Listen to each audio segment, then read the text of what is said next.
I've spent the past few months building a little arcade in my basement, and the iiRcade cabinet is easily my most played and favorite of all the cabinets.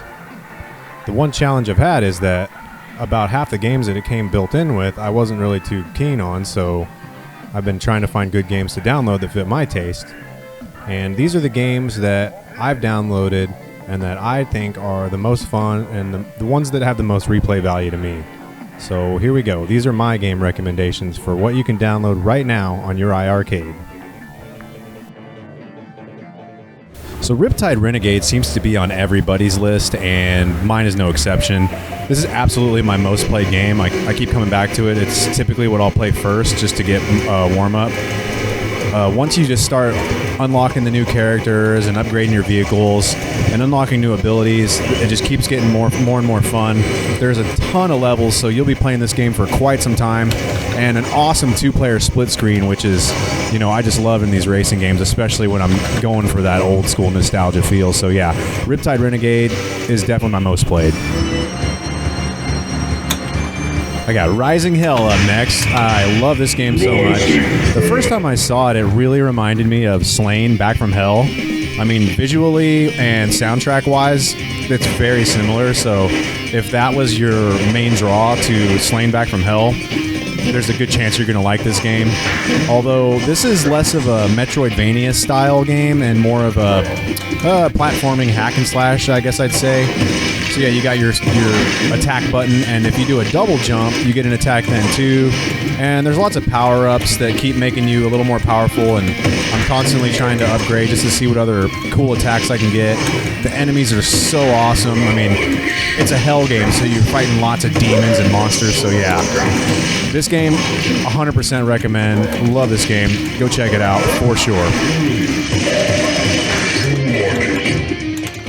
Which loves bullets? Now, I am a sucker for anything that's even slightly Halloween. I love Halloween-type video games, you know, all the way back to the NES, really, you know, games like Monster Party and stuff like that. I just love it, just anything Halloween, and I'm not even a lot of shooter, like the shooter-type games. I don't play a lot of that, but this one I just love, and this isn't a game that, like, I would sit down and want to play for hours. It's a game I just, you know, I'll play it for maybe 5 minutes and move on to something else, like you would in an arcade. So perfect for that arcade vibe. It's got a little bit of the 8-bit style to it, so great for that too. So yeah, Which Loves Bullets. It was a pretty cheap one in their shop too, so definitely pick this one up. Love this game, super cool. I think you'll like it too, and if you have friends over, they're gonna dig it.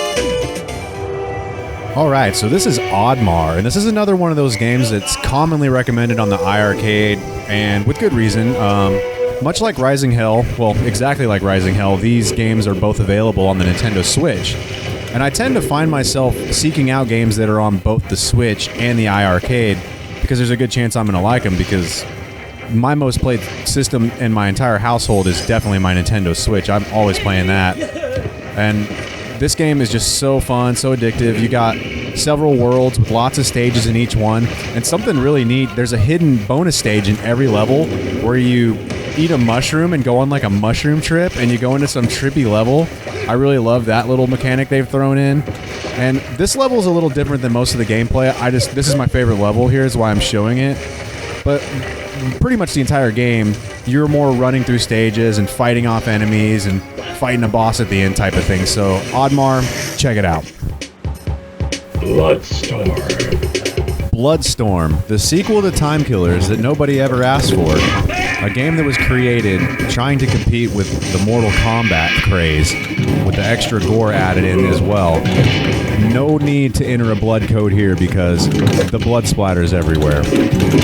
It's cool how the stages have built-in finishing moves, so you don't necessarily have to memorize a combination to pull off finishing moves. And oftentimes, like you can see right there, all I did was do an uppercut and that body was completely ripped apart. You can dismember, you can decapitate, and just create an entirely huge Bloodstorm. So yeah, if you want an extra gory game, try Bloodstorm. Warrior Blade. Looks a lot like Golden Axe. It plays a lot like it too. You can see from the 3 characters you have to choose from here, a Conan type, a female type, and a knife-wielding weirdo. Now, I was originally drawn to this game because of the impressive visuals, and I thought this was a newer game, but I was surprised to learn that this was released by Taito back in '91.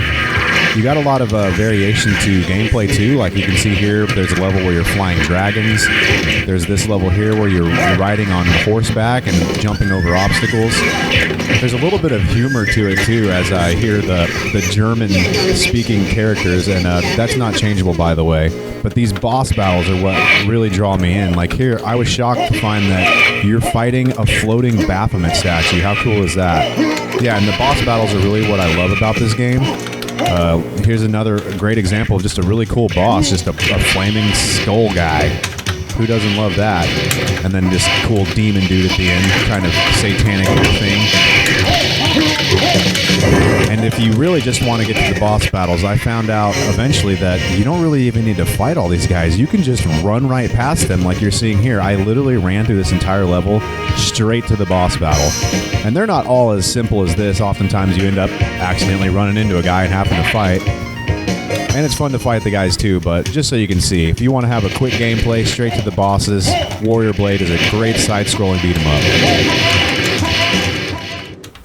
Next up, we got Dark Seal 2, Wizard Fire. This was Data East's 1992 release, follow-up to the original Dark Seal, which is another really good game.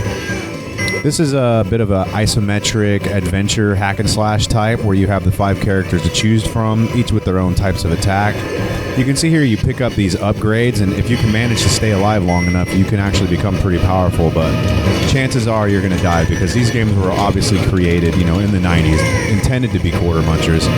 But as usual, you get these really cool boss battles, and each character has these magic power-ups. Like you can see here, this guy, turns into this Pegasus and launches those types of attacks. So if you can, again, stay alive long enough to charge your magic, you can use those special magic attacks. Here you got your gnome guy that's fighting another really cool boss, and he's going to have a different magic attack as well. But something else worth noting is the hilarious and awesome at the same time cutscenes. Now, the artwork style is pretty cool looking, but the voiceover is like, I don't know if they're just awesome or hilarious or both, but here I'll leave you with a little cutscene just for you to admire for yourself, and so let's see what you think about it. The enemy cannot go. No, the Republic. No fate will you magic. Oh, the cave of Oddmar. There's an icon in Let's go. So of course I'm going to have to talk a little bit about Dead Cells, as this is being played on the Dead Cells cabinet. And I had never even played Dead Cells when I ordered this cabinet. I ordered this iiRcade because of the way it looked and because I wanted an iiRcade. But through playing it, I was quickly addicted, and I really like how it's a different type of gameplay, whereas you don't really want to try to fight these guys. You want to try to use your fighting as a last resort and try to zip by them and beat these stages as quick as you can. And there's so many different weapons you can get, and when you get the different weapons, it completely changes the gameplay mechanic. So this is a super addictive game. It's going to be one of the pricier ones on the service, but of course if you buy the Dead Cells cabinet, it's just going to come free with the system. So definitely check out Dead Cells, and again, it's another one of those games that's also available on the Switch. So yeah, check out some Dead Cells, and that's going to do it for this video. Thanks you guys for watching, and keep playing that iiRcade.